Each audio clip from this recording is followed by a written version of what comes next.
saudara yang terkasih dalam Tuhan Yesus, Shalom semuanya. Marilah kita mau sama-sama memuji nama Tuhan. Kita mau sama-sama datang kepada Tuhan. Biarlah di ibadah pada malam hari ini kita boleh terberkati oleh firman Tuhan. Mari kita bersatu hati, kita tundukkan kepala. Tuhan, terima kasih untuk setiap kasih-Mu dalam kehidupan kami, Tuhan. Kami boleh merasakan, Tuhan, penyertaan-Mu dalam kehidupan kami sampai saat ini, Tuhan. Bila mana kami ada di tempat ini, Tuhan, kami mau rindu, Tuhan, untuk memuji nama-Mu, untuk menyembah Engkau, Tuhan, terlebih untuk mendengarkan firman-Mu, Bapa. Kiranya Engkau hadir, Tuhan, dalam setiap kami, Tuhan, dalam setiap keluarga kami, Tuhan, yang boleh sama-sama ikut beribadah pada malam hari ini, Tuhan. Terima kasih, Tuhan, kami serahkan sepanjang waktu ke depan hanya ke dalam tangan-Mu, hanya di dalam nama Tuhan Yesus. Haleluya. Amin. Kita mau imani pujian. Ku sadar tak semua dapat aku miliki. Ku sadar tak semua dapat aku miliki, dapat aku miliki. Di dalam hidupku, hatiku, percaya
Tuhan. Semua rencanamu Tuhan.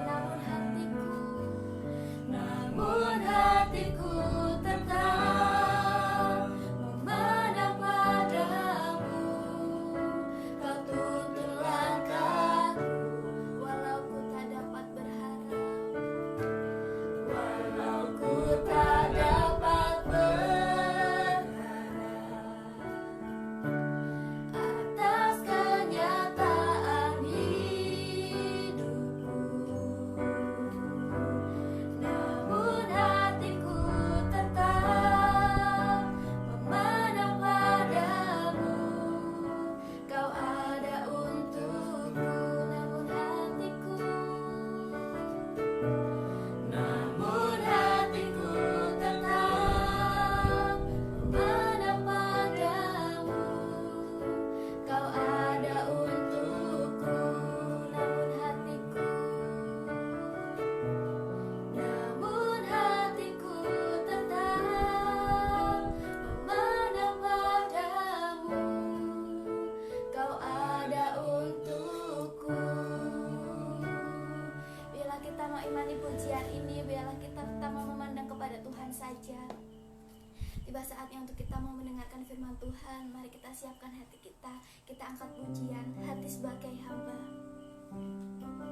Biar Tuhan boleh melawat setiap kita. Biar Tuhan boleh hadir di tengah-tengah kita. Biar Tuhan boleh menjamah hambanya yang akan menyampaikan firman Tuhan.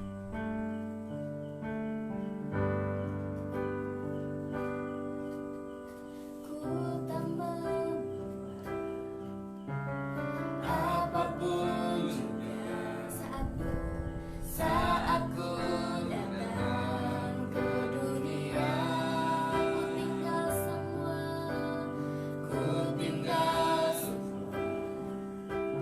pada akhirnya.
Tuhan untuk mendengarkan firman-Mu. Hanya di dalam nama Tuhan Yesus. Haleluya.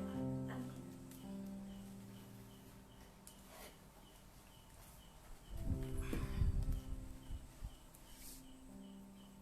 Baik, shalom saudara yang dikasihi di dalam Tuhan Yesus Kristus. Kita berjumpa kembali di hari Selasa tanggal 30 Juni 2020.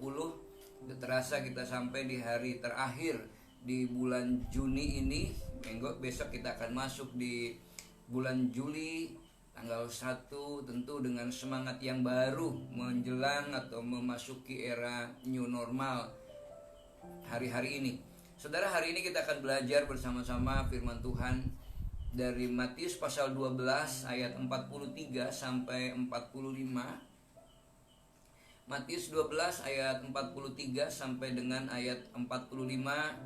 Mari kita akan membaca ayat ini. Saya akan membacakan, nanti Bapak Ibu Saudara boleh menyimaknya. Apabila roh jahat keluar dari manusia, ia pun mengembara ke tempat-tempat yang tandus mencari perhentian, tetapi ia tidak mendapatnya. Lalu ia berkata, aku akan kembali ke rumah yang telah kutinggalkan itu. Maka pergilah ia dan mendapati rumah itu kosong, bersih, tersapu, dan rapih teratur. Lalu ia keluar dan mengajak 7 roh yang lain yang lebih jahat daripadanya. Dan mereka masuk dan berdiam di situ. Maka akhirnya keadaan orang itu lebih buruk daripada keadaan semula. Demikian juga akan berlaku atas angkatan yang jahat ini. Nah, Bapak Ibu Saudara yang dikasihi dalam Tuhan, tema malam hari ini adalah rumah yang kosong. Kita punya rumah dan tentunya kita suka kalau di rumah itu selalu ada tamu ya, ada tamu yang berkunjung. Rumah yang bersih biasanya orang senang untuk hadir. Kalau rumah yang kotor tentu jangankan orang bertamu, melihat saja tidak. Tetapi saudara, di dalam peristiwa ini, perikop ini bukan hanya berbicara tentang rumah secara bangunan, tetapi Tuhan sedang mengajarkan tentang kehidupan kita yang laksana sebuah rumah. Karena Tuhan bilang, tidak tahukah kamu bahwa tubuhmu adalah bait Allah, di mana roh Allah tinggal diam di dalam hidupmu. Sebuah rumah kehidupan kita ini kita digambarkan sebagai sebuah rumah. Dan rumah itu kosong, bersih, dan teratur. Perhatikan di situ begitu luar biasanya. Rumah yang bersih, yang teratur, yang tertata. Tetapi rumah itu kosong. Nah, ini tentang gambaran kehidupan yang orang sudah menerima Tuhan. Orang bahkan sudah pelayanan, bahkan mungkin sudah aktif di dalam berbagai kegiatan keagamaan, tetapi toh akhirnya bisa jadi orang itu kemudian tidak sungguh-sungguh terhilang. Bahkan ada yang sampai kemudian menjadi mantan orang percaya, orang yang tidak sungguh-sungguh, atau orang tersebut masih ber-KTP Kristen tetapi kehidupannya tidak menunjukkan gambaran sebagai orang percaya. Nah, saudara dikasih dalam Tuhan, kita senang sekali lagi kalau rumah dikunjungi orang, apalagi yang berkunjung itu adalah Tuhan Yesus. Seperti rumah Marta, seperti rumah Maria, seperti rumah Lazarus, bahkan seperti rumah-rumah yang lain. Sebuah rumah yang begitu sederhana, yang begitu Yesus hadir, maka rumah itu menjadi rumah yang sesak oleh banyak orang dan mendatangkan mujizat. Dan Tuhan mau kehidupan kita yang menikmati Tuhan ketika kita menjadi bait Allah. Tuhan punya satu tujuan, muliakanlah Tuhan dengan tubuhmu. Itu berarti Tuhan rindu kita menghasilkan sesuatu yang bisa mempermuliakan nama Tuhan. Gambaran banyak orang ini adalah termasuk juga, saya katakan gambaran banyak orang termasuk juga yang dirinya mengaku Kristen, tetapi masih atau sedang mendiami rumah yang kosong. Nah, hari ini kita akan belajar kapan dan bagaimana sih ketika orang itu disebut mendiami rumah yang kosong, atau rumah kita rumah kosong. Jangankan hari-hari ini kita masuk dalam kategori rumah yang kosong ini. Mari kita di akhir bulan ini kita akan introspeksi, kita akan mawas diri, kita akan mengakhiri bulan Juni ini. Apakah selama bulan Juni kita menjadi benar-benar menjadi baitullah, menjadi rumah Allah, atau hanya sekedar rumah yang kosong?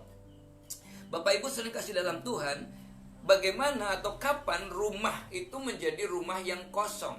Yang pertama adalah saat tidak bersungguh-sungguh di dalam Tuhan. Coba kita belajar dari 2 Tawari 7 ayat yang ke-14. Contoh firman Tuhan berkata demikian.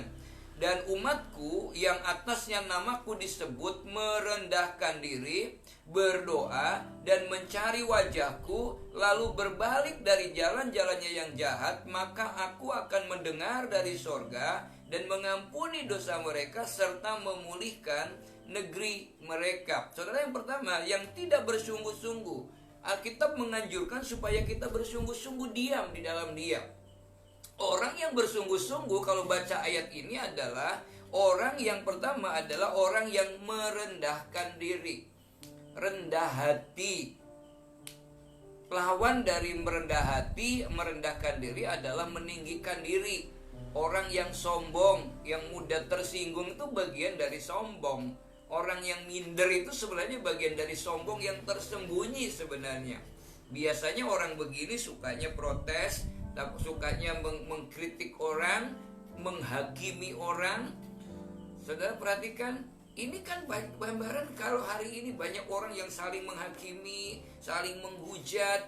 Perhatikan di sini, orang yang berbalik kepada Tuhan, yang kemudian dipulihkan oleh Tuhan, yang rumahnya tidak kosong itu adalah merendahkan diri.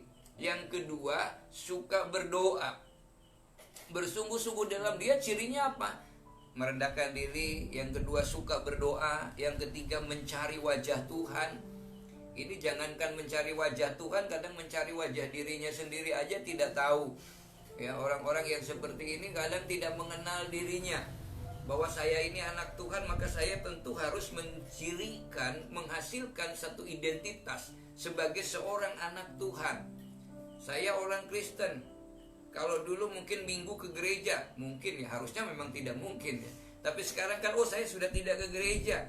Yang penting saya bisa ada ibadah. Benar nggak ibadah? Yang tahu hanya dirinya sendiri. Pak, saya ibadah kok di mana? Di kamar. Oke lah, nggak apa-apa, saya juga nggak lihat kok. Ya, tapi apakah benar-benar ibadah? Jangan-jangan dari buka YouTube yang satu, pindah 5 menit yang lain, besok dimanain. Maka sekarang katanya mau ada gereja sinode baru apa? Gereja GKLY, Gereja Kristen Live Streaming YouTube Indonesia gitu. Ini kenapa? Karena tapi orang yang begini apakah dia bisa dewasa di dalam Tuhan? Nggak bisa.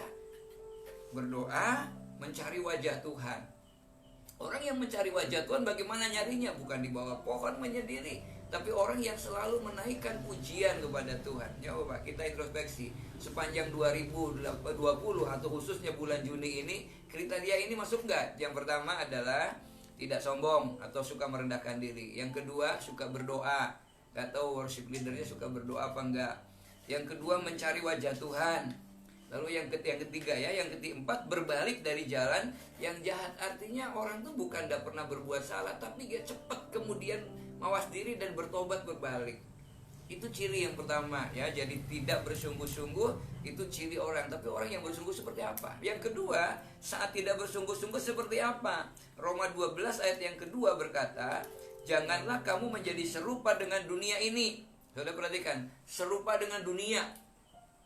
Ada istilah sekarang podo kancane. Ya, ini orang podo berarti beda gitu kan ya. Saya Kristen Pak, tapi beda. Jadi Kristennya Kristen betis saja, beda tipis. Sama dengan yang lain. Runtang-runtung sana. Saudara perhatikan, menjadi serupa dengan dunia. Dunia itu tentang gambaran kehidupan yang dikuasai oleh kegelapan. Ya, kehidupan yang penuh dengan dosa. Jadi orang gambarannya ya ikut begitu. Ya Kristen, tapi tidak ada bedanya. Lalu kemudian tetapi kata firman Tuhan, orang itu berubah. Yang dirubah adalah pembaharuan budi. Bagaimana? Yang kedua, orang yang tidak bersungguh-sungguh adalah orang yang selalu di dalam hidupnya mengikuti teladan dunia. Dunia begini, orang begini. Dunia begitu, orang ikut begitu. Lama-lama orang gak akan nyaman di dalam hidupnya. Kenapa? Karena dunia ini akan terus berubah. Setiap hari berubah, setiap hari akan semakin berubah. Itulah makanya kita mau belajar ini. Nah, yang ciri yang ketiga, orang yang tidak bersungguh-sungguh adalah orang yang mengasihi dunia. 1 Yohanes pasal 2 ayat 15 berkata, Janganlah kamu mengasihi dunia dan apa yang ada di dalamnya. Jikalau orang mengasihi dunia, maka kasih akan Bapa tidak ada dalam orang itu. Mengasihi dunia, mencintai dunia, lebih condong mengejar keduniawian, sehingga di dalam pikirannya itu adalah itu saja, ke masalah dunia. Maka firman Tuhan mengatakan bahwa di mana hartamu berada, disitulah hatimu berada. Harta apa yang membuat kita ini terpikat hari ini? Ya, ke uang mungkin, pikirannya di sini hanya uang saja. Kalau ada uang mungkin senangnya luar biasa, begitu nggak ada, waduh sudah mulai berubah. Ya, saudara perhatikan apa lagi? Kegemaran dunia, ya, kesenangan dunia, hobi yang kadang-kadang mengalahkan sesuatu yang rohani. Kalau baca Alkitab baru 2 ayat saja sudah ngantuk. Ya, tapi kalau nonton drakor, drama Korea tuh sampai ikut nangis. Ya, nangisnya sampai terisak-isak, tisunya habis banyak gitu. Kenapa? Dia asik banget, bisa menghayati sungguh-sungguh. Ceritanya aja hafal, namanya juga hafal, mau pergi kemana hafal. Tapi coba suruh nanyakan tokoh Alkitab, gak ada yang tahu. Ya kan, kalau di mana ada ayatnya, ada di mana, di Alkitab. Ya jelasnya ada di Alkitab. Ini ciri yang orang yang mengasihi dunia. Jadi nggak ada kasih. Nah, kata Tuhan, kalau orang mengasihi dunia, maka kasih akan Bapa menjadi tidak ada. Padahal kalau ditanya kenapa sih kamu menangis baca nonton film drakor, bukan karena sedih filmnya sebenarnya, karena pacarnya kalah ganteng sama artis Koreanya. Jadi kadang menangisnya begitu. Yang ketiga, yang keempat adalah perhatikan, Tuhan sangat memarahi jemaat yang suam-suam kuku. Orang yang tidak sungguh-sungguh adalah cirinya suam-suam kuku, dan itu sangat dibenci oleh Tuhan. Wahyu pasal 3 ayat 15 berkata, Aku tahu segala pekerjaanmu, engkau tidak dingin dan tidak panas. Alangkah baiknya jika engkau dingin atau panas. Saudara perhatikan, air yang suam-suam kuku untuk bikin kopi saja bikin sakit perut, tidak nyaman. Perhatikan, engkau baik kalau panas ya dingin, kalau dingin sekalian bisa untuk kompres. Jangan suam-suam kuku. Nah, Kristen suam-suam kuku itu Kristen gak jelas. Ya, ngot-ngotan, hari ini serius, besoknya tidak, hari ini serius, terus gitu aja. Gak pernah konsisten di dalam Tuhannya, gak pernah konsisten di dalam pekerjaannya. Ngot-ngotan tuh apa sih bahasa Indonesianya itu ya? Ya kadang-kadang mut-mutan gitu ya. Ya lagi mood, ada nggak mood juga. Perhatikan ini, tidak sungguh-sungguh. Dia orang yang begini tidak akan pernah mencapai satu garis akhir yang indah. Kenapa? Karena bosenan. Nah, orang yang bosenan itu kan dia nggak akan pernah maksimal. Kenapa? Dia cepat kecewa. Nah, saudara perhatikan, dan Tuhan memarahi jemaat Laodikia ini, jemaat yang baik tapi karena suam-suam kuku. Apakah kita juga mau menjadi orang Kristen yang disebut sebagai rumah yang kosong? Sudah Kristen, udah terus mempertahankan, tapi sampai akhir kata Tuhan, maaf ya, aku tidak kenal engkau.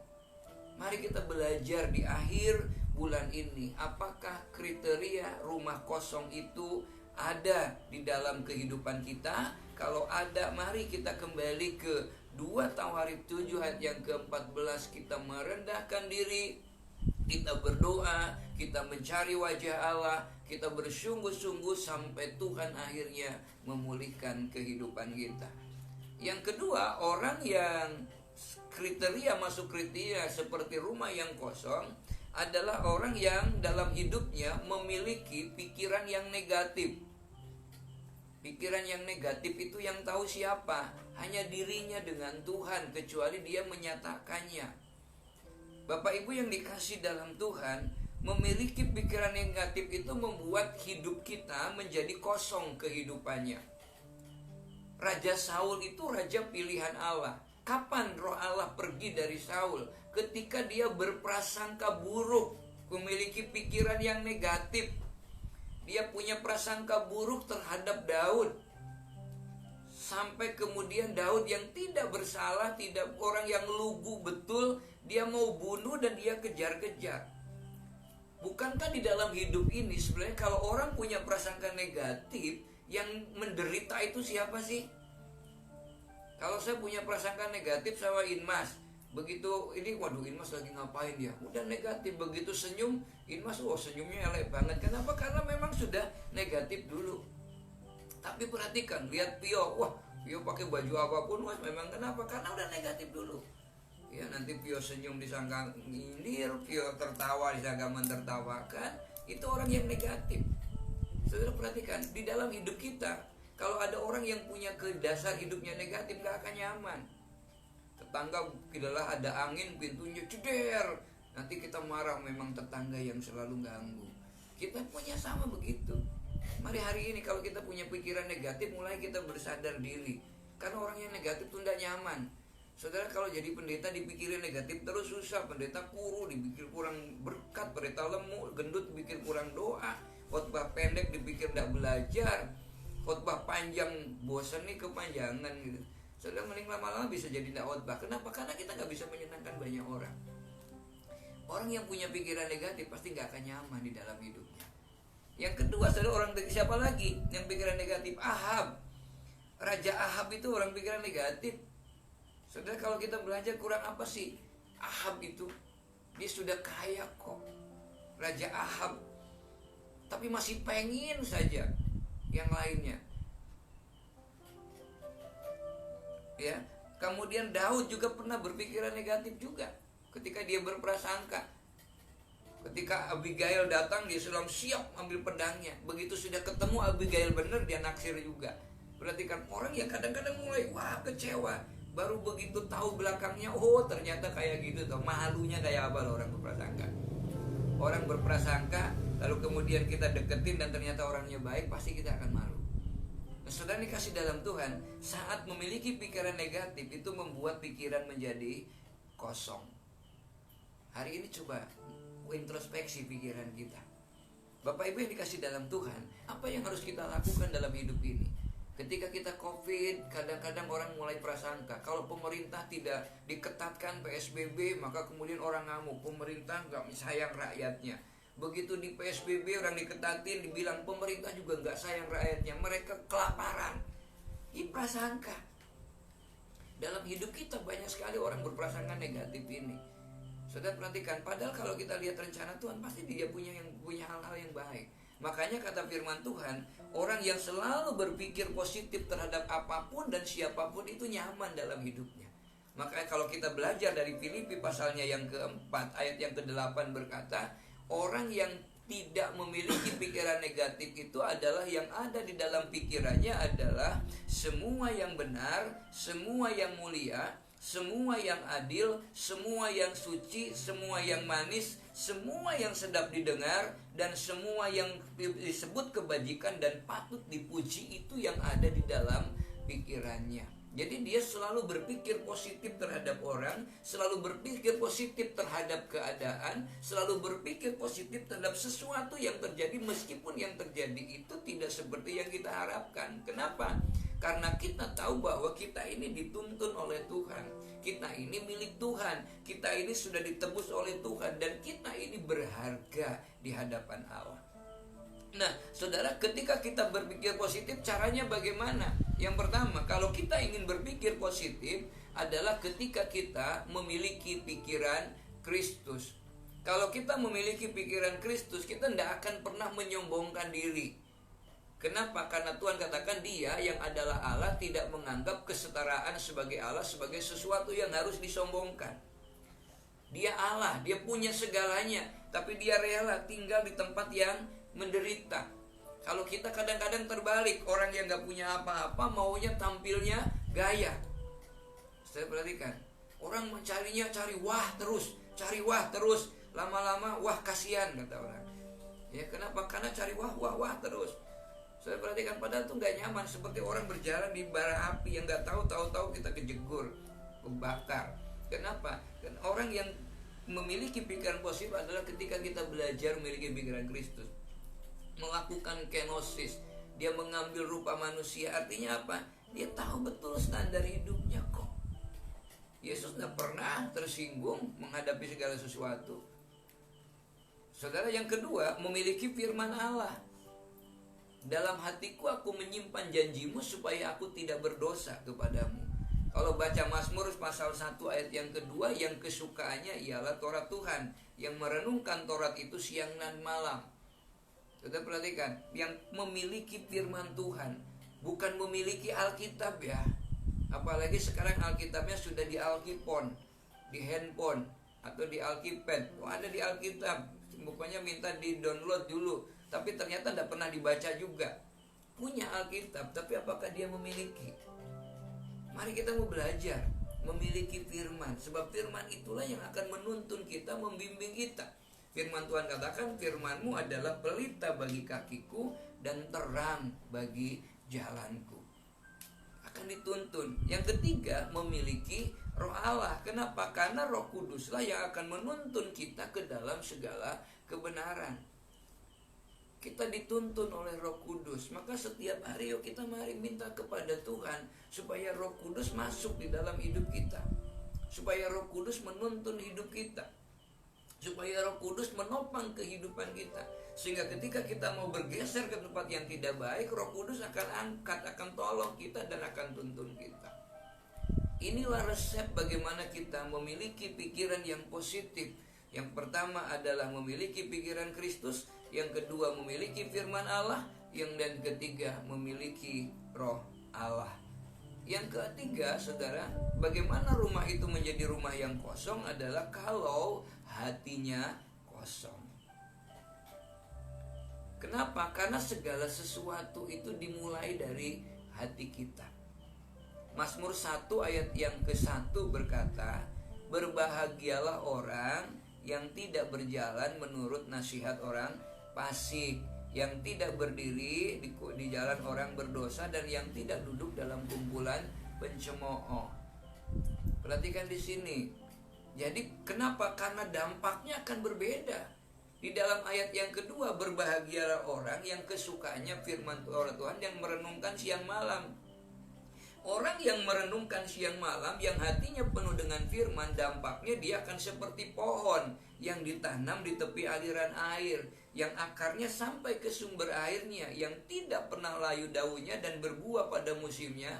Apa saja yang diperbuatnya selalu berhasil. Sementara orang yang hatinya kosong, dia akan memiliki kegersangan di dalam hidupnya, tidak pernah nyaman di dalam hidupnya.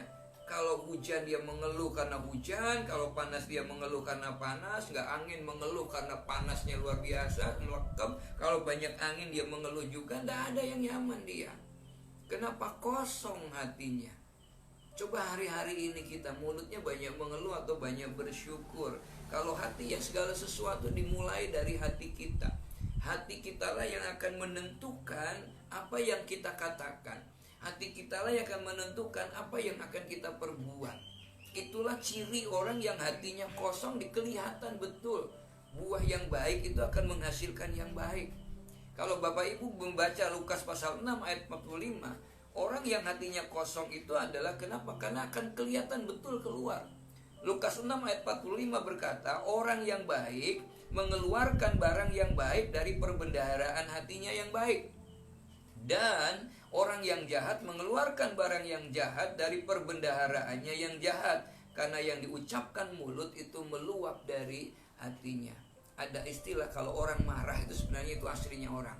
Ngomong orang yang lagi marah, ngomelnya orang yang lagi marah, itu adalah ngomelnya orang jujur sebenarnya. Karena kalau lagi marah itu apa adanya dia sebenarnya begitu. Kenapa hatinya begitu? Cirinya kita belajar, apa yang keluar dari mulut itu berasal dari hati. Bahkan yang ada dalam mimik muka ini juga dari hati. Orang yang pura-pura itu akan ketahuan kok akhirnya. Kenapa? Karena sampai kapan sih kita akan pakai topeng terus? Mari kita mau belajar. Sekali dari mulut keluar, itu adalah berasal dari hati kita. Orang bisa menutupi sekarang. Wow, Kristennya bagus, Alkitabnya bagus. Di mana-mana kita mungkin bisa baru kelihatan puji Tuhan, haleluya. Tapi suatu kali akan ketahuan aslinya. Coba kita mau belajar sampai di sini. Apakah kita masuk ciri-ciri rumah yang kosong atau rumah yang berisi? Saudara, kenapa? Yang kedua, bagaimana sih ciri orang rumah atau hidup yang kosong? Atau hati kita kosong? Yang pertama tadi, karena segala sesuatu dimulai dari hati kita. Yang ketiga adalah hidup di luar Kristus sebenarnya hidup yang kosong. Saya tidak berkata dia Kristen, karena orang yang ada yang Kristen pun ternyata hatinya kosong. Dia memang hanya sekedar aksesoris saja. Oh, saya KTP kok, Kristen kok. Belum tentu dia bisa hidupnya di luar Kristus. Wong ada orang yang hari ini mengucapkan, oh saya ini luar biasa, besoknya udah berubah kok. Nah, saudara perhatikan, hidup di luar Kristus adalah hidup yang kosong. Kenapa? Karena hidup karena Kristus itu adalah sumber damai sejahtera. Tuhan bilang, damai sejahteraku kutinggalkan kepadamu, dan damai sejahteraku yang kutinggalkan itu berbeda dengan damai yang diberikan oleh dunia. Maka orang yang ada di dalam Tuhan, hidupnya di dalam Tuhan, dia akan memiliki kedamaian. Orang yang damai itulah adalah orang yang hidupnya terisi, bukan hanya sekedar rapi kelihatannya, tapi benar-benar ada isinya. Dia punya damai. Kondisi apapun orang yang punya damai tidak akan pernah terpengaruh oleh apa yang ada di sekelilingnya. Yang kedua, saudara, karena di dalam Dia ada terang jalan kita, pada jalan kita. Akulah terang dunia, barang siapa tinggal di dalam aku, dia tidak berjalan di dalam kegelapan, karena dia memiliki terang hidup. Kenapa? Orang yang memiliki terang hidup, dia akan selalu melihat ke depan, memandang ke depan, lalu meraih masa depan yang penuh dengan harapan yang Tuhan sudah siapkan. Pak, ini sulit. Iya, memang keadaan sulit, tapi di tengah-tengah kesulitan itu justru Allah ingin menunjukkan siapa dirinya bagi orang yang mengasihi Tuhan. Tuhan katakan bahkan badai topan itu adalah jalan Allah untuk mendatangi ke manusia. Bagaimana tangannya terulur itu justru pada saat ada masalah. Mujizat itu terjadi ketika justru ada persoalan. Maka orang-orang yang ada di dalam Tuhan, ketika ada persoalan, ketika ada masalah, dia akan berkata kepada Tuhan, inilah waktunya untuk Tuhan bekerja di dalam dan melalui hidup kita. Ketika kita sudah mentok, tidak punya cara lagi, tinggal cara Tuhan yang bisa dilakukan. Saudara, mari kita mau belajar untuk bisa menikmati. Dan orang yang seperti inilah, dia akan menikmati hidupnya. Dia akan menikmati keadaannya, tidak gersang. Sebab yang ketiga, tanpa Dia kita tidak akan berbuat segala sesuatu yang baik. Di luar aku, kata firman Tuhan, kita tidak bisa berbuat apa-apa. Cuma yang pengen berbuah itu harus dibersihkan. Dalam Yohanes pasal 15, kalau anggur itu berbuah justru dibersihkan, tapi yang tidak berbuah kan dipotong. Nah, banyak orang pengen berbuah tapi tidak mau dibersihkannya. Gak nyaman dibersihkan itu, gak nyaman dikoreksi itu, gak nyaman ditegur itu, gak nyaman diingatkan itu. Padahal itu adalah cara Allah untuk membentuk kita menjadi pribadi yang benar, pribadi yang baik, pribadi yang benar-benar di dalam Tuhan. Dan kalau ini terjadi, kata Tuhan, cari dahulu kerajaan Allah dan kebenarannya, maka semua itu akan ditambahkan kepada kita. Kalau kita mengakhiri tahun bulan Juni pada hari ini, mari kita belajar introspeksi. Apakah kita sudah masih menjadi rumah yang kosong, atau kita menjadi rumah yang berpenghuni, yang ada isinya? Siapa? Roh Allah yang tinggal di dalam kehidupan kita. Maka ini akan terlihat dari buahnya. Kalau belum, mari kita kembali kepada Tuhan, mengakhiri bulan Juni dengan introspeksi, dan mengawali bulan Juli besok dengan satu keyakinan, kalau Allah berserta dengan kita, kalau Allah ada di pihak kita, siapa yang menjadi lawan kita? Karena Tuhan bilang tidak ada yang mustahil bagi orang yang percaya kepada Tuhan. Kita mau datang, kita mau bersyukur di hadapan Tuhan. Kita katakan, Kau Bapa yang mengasihiku. Kita menyatakan pujian ini di hadapan Tuhan. Haleluya Yesus. Kau Bapa yang mengasihiku, kuasa-Mu memulihkanku, hati yang baru Kau berikan, untukku dapat melihat rencana-Mu indah.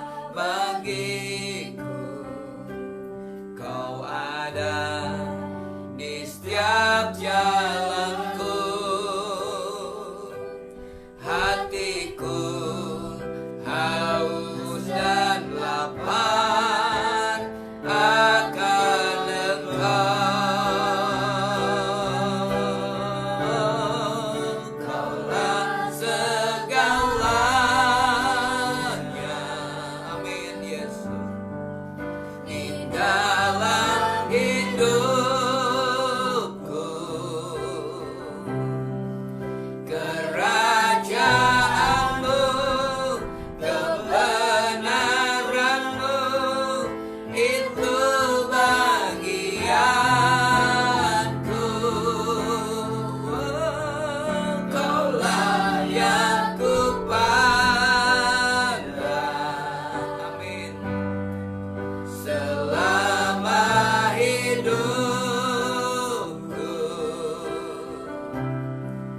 mengasihimu, memuliakanmu, Bapa dan Rajaku.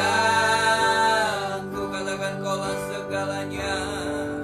Kaulah segalanya. Amin Tuhan. Di dalam hidupku, kerajaanmu, kebenaranmu, itu bagianku. Kaulah yang kupandang. Amin Tuhan. Selama hidupku, mengasihimu, memuliakan, mengasihimu, mengasihimu, memuliakanmu, mengasihimu, memuliakanmu,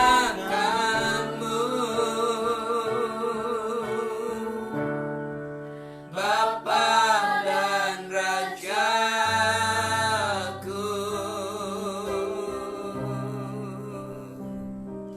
Inilah kerinduan kami Tuhan. Kami bersyukur karena Engkau begitu mengasihi kami. Engkau yang sudah memilih, menetapkan kami menjadi anak-Mu. Hari ini Tuhan, selidiki setiap kami. Apakah kami benar-benar menjadi rumah yang rapi tetapi terisi, bukan hanya sekedar rapi, bersih, tersapu, tetapi kosong Tuhan.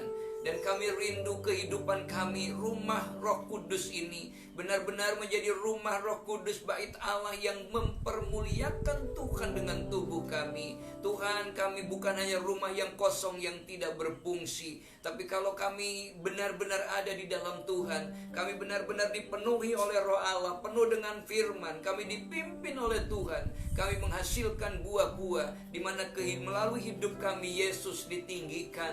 Dan kalau Yesus ditinggikan, maka Tuhanlah yang akan banyak menarik banyak orang datang kepadamu. Terima kasih Tuhan, selidiki setiap kami hari ini. Maka ketika besok kami akan mengawali di bulan yang baru, kami mau Tuhan, di sepanjang hidup kami benar-benar hidup yang dituntun oleh Tuhan, hidup yang ditopang oleh Tuhan, hidup yang dipenuhi oleh Roh Allah, sehingga kemanapun kami pergi, apapun yang kami kerjakan, dibuat Tuhan berhasil dan beruntung di dalam segala hal yang baik.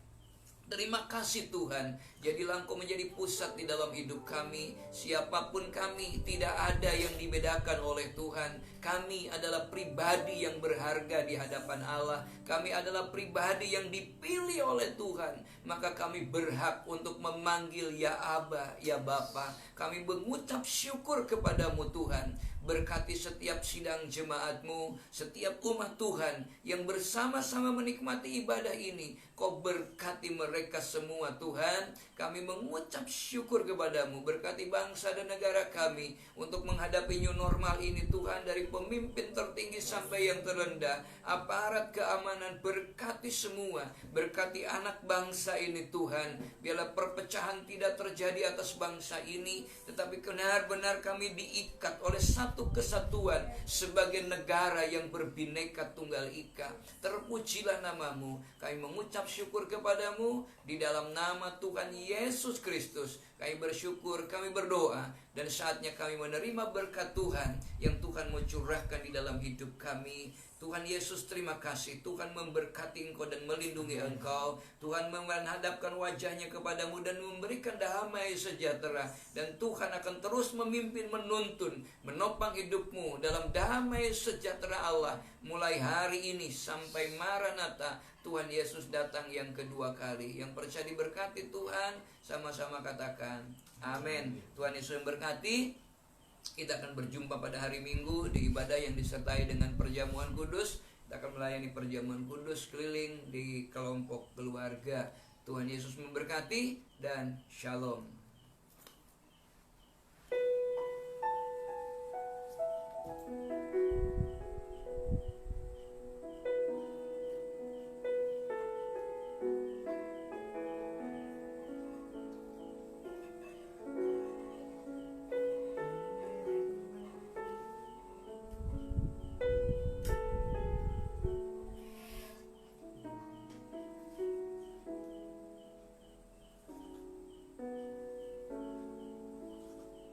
Ku sadar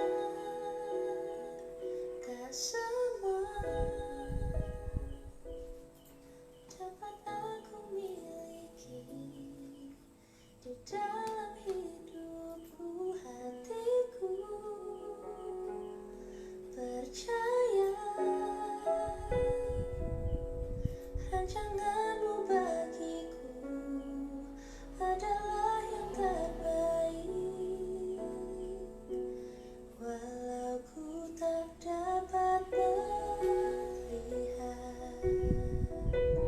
semua rencanamu, Tuhan, namun hatiku tetap memandang padamu. Kau tuntun langkahku. Walau ku tak dapat berharap atas kenyataan hidupku,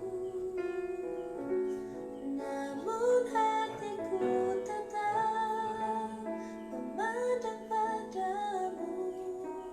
Kau ada untukku.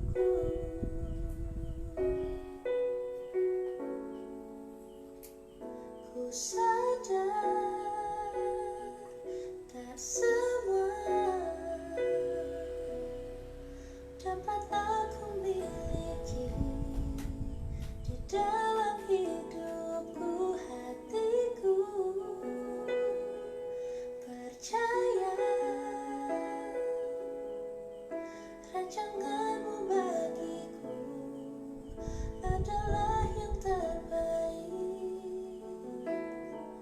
Walau ku tak dapat melihat semua rencanamu, Tuhan, namun hatiku tetap memandang padamu. Kau tuntun langkahku.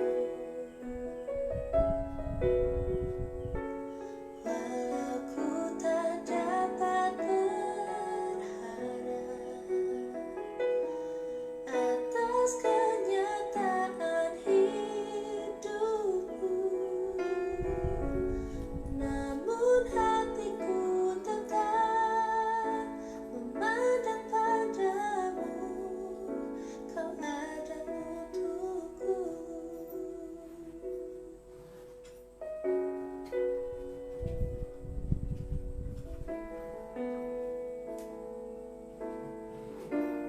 Walau ku tak dapat melihat